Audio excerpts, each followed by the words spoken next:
So God clocked me, and I mean clocked me. During my quiet time last night, I had read my Bible and I was just sitting listening to God for a second. And I heard him very clearly say, like, open your Bible up to Psalm 23. And I was like, man, God, like, I read Psalm 23 a lot. Like, what do you possibly have to show me in Psalm 23 that I haven't already seen? And that's my pride talking. That is my self-righteousness talking. Rebuke that.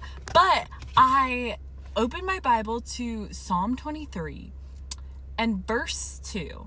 I was reading the ESV version, and I went and I read this in several other versions as well. And I noticed it said, he makes me lie down in green pastures. He leads me beside still waters. And so often, there are a few Bible translations that say, he lets me lie down in green pastures. But I was like, man, makes me lie down in green pastures. I was like, that is so cool to read it that way, because God is going to have us take rest in places we don't necessarily want to take rest in.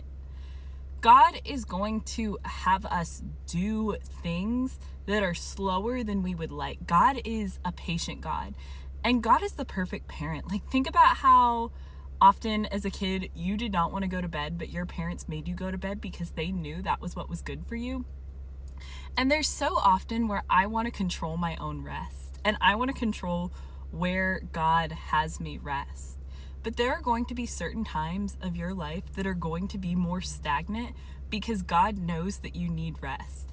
Even if you don't necessarily want to take that rest, even if you want to do more and more and more. And my tendency is to do more and more and more.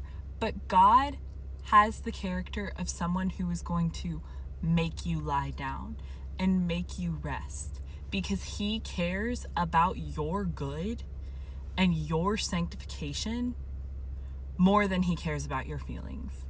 And that is a beautiful, beautiful thing.